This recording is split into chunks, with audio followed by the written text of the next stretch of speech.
My First Experience with the Great Logician by Jacques Futrelle. It was once my good fortune to meet in person Professor Augustus S.F.X. von Dusen, Ph.D., LL.D., F.R.S., M.D., etc. The meeting came about through a singular happening, which was as mystifying as it was dangerous to me. He saved my life, in fact, and in process of hauling me back from eternity, the edge of that appalling mist which separates life and death, I had full opportunity of witnessing the workings of that marvelously keen, cold brain which has made him the most distinguished scientist and logician of his day. It was some time afterward, however, that Professor von Dusen was identified in my mind with the thinking machine. I had dined at the Hotel Teutonic, taken a cigar from my pocket, lighted it, and started for a stroll across Boston Common. It was after 8 o'clock on one of those clear, nippy evenings of winter. I was near the center of the Common, on one of the many little bypaths which lead toward Beacon Hill, when I became conscious of an acute pain in my chest, a sudden fluttering of my heart, and a constriction in my throat. The lights in the distance began to waver and grow dim, and perspiration broke out all over me from an inward, gnawing agony which grew more intense each moment. I felt myself reeling. My cigar dropped from my fingers, and I clutched at a seat to steady myself. There was no one near me. I tried to call, then everything grew dark, and I sank down on the ground. My last recollection was of a figure approaching me. The last words I heard were a petulant, irritable, "Dear me!" Then I was lost to consciousness. When I recovered consciousness, I lay on a couch in a strange room. My eyes wandered weakly about and lingered with a certain childish interest on half a dozen spots which reflected glitteringly the light of an electric bulb set high up on one side. These bright spots, I came to realize after a moment, were metal parts of various instruments of a laboratory. For a time I lay helpless, listless, with trembling pulse and eardrums thumping. Then I heard steps approaching, and someone bent over and peered into my face. It was a man, but such a man as I had never seen before. A great shock of straw-yellow hair tumbled about a broad, high forehead, a small, wrinkled, querulous face, the face of an aged child, a pair of watery blue eyes squinting aggressively through thick spectacles, and a thin-lipped mouth as straight as the mark of a surgeon's knife, save for the drooping corners. My impression then was that it was some sort of hallucination, the distorted vagary of a disordered brain. But gradually my vision cleared, and the grip of slender fingers on my pulse made me realize the actuality of the apparition. "How do you feel?" The thin lips had opened just enough to let out the question. The tone was curt and belligerent, and the voice rasped unpleasantly. At the same time, the squint eyes were focused on mine with a steady, piercing glare that made me uneasy. I tried to answer, but my tongue refused to move. The gaze continued for an instant, then the man, the thinking machine, turned away and prepared a particularly vile-smelling concoction, which he poured into me. Then I was lost again. After a time, it might have been minutes or hours, I felt again the hand on my pulse, and again the thinking machine favored me with a glare. An hour later I was sitting up on the couch, with unclouded brain, and a heartbeat which was nearly normal. It was then I learned why Professor von Dusen, an eminent man of the sciences, had been dubbed the thinking machine. I understood firsthand how material muddles were so unfailingly dissipated by unadulterated, infallible logic. Remember that I had gone into that room, an inanimate thing, inert, unconscious, mentally and physically dead to all practical intents, beyond the point where I might have babbled any elucidating fact. And remember, too, please, that I didn't know, had not the faintest idea what had happened to me, beyond the fact that I had fallen unconscious. The thinking machine didn't ask questions, yet he supplied all the missing details, together with a host of personal, intimate things of which he could personally have had no knowledge. In other words, I was an abstruse problem, and he solved me. With head tilted back against the cushion of the chair, and such a head, with eyes unwaveringly turned upward and fingertips pressed idly together, he sat there, a strange, grotesque little figure in the midst of his laboratory apparatus. Not for a moment did he display the slightest interest in me personally. It was all as if I had been written down on a slate to be wiped off when I was solved. "Did this ever happen to you before?" he asked abruptly. "No," I replied. "What was it?" "You were poisoned," he said. "The poison was a deadly one, corrosive sublimate, or bichloride of mercury. The shock was very severe, but you will be all right." And "Poisoned!" I exclaimed, aghast. "Who poisoned me? Why?" "You poisoned yourself," he replied testily.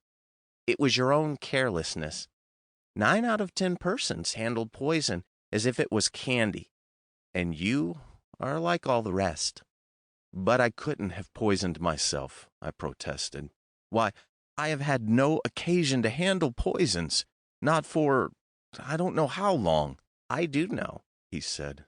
"It was nearly a year ago when you handled this, but corrosive sublimate is always dangerous." The tone irritated me. The impassive arrogance of the little man inflamed my reeling brain, and I am not sure that I did not shake my finger in his face. "If I was poisoned," I declared with some heat, "it was not my fault. Somebody gave it to me. Somebody tried to—" "You poisoned yourself," said the thinking machine again, impatiently. "You talk like a child." "How do you know I poisoned myself? How do you know I ever handled a poison? And how do you know it was a year ago, if I did?" The thinking machine regarded me coldly for an instant, and then those strange eyes of his wandered upward again.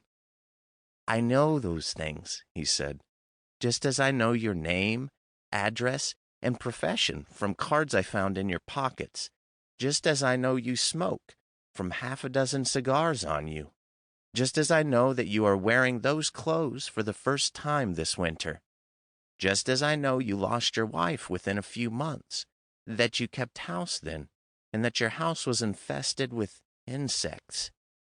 I know just as I know everything else, by the rules of inevitable logic." My head was whirling. I stared at him in blank astonishment. "But how do you know those things?" I insisted in bewilderment. "The average person of today," replied the scientist, "knows nothing unless it is written down and thrust under his nose. I happen to be a physician. I saw you fall and went to you, my first thought being of heart trouble. Your pulse showed it was not that, and it was obviously not apoplexy. Now, there was no visible reason why you should have collapsed like that. There had been no shot. There was no wound. Therefore, poison. An examination confirmed this first hypothesis. Your symptoms showed that the poison was bichloride of mercury. I put you in a cab and brought you here. From the fact that you were not dead then, I knew that your system had absorbed only a minute quantity of poison, a quantity so small that it demonstrated instantly that there had been no suicidal intent, and indicated, too, that no one else had administered it. If this was true, I knew, I didn't guess, I knew that the poisoning was accidental." "How accidental?" "My first surmise, naturally, was that the poison had been absorbed through the mouth. I searched your pockets. The only thing I found that you would have put into your mouth were the cigars. Were they poisoned? A test showed they were, all of them.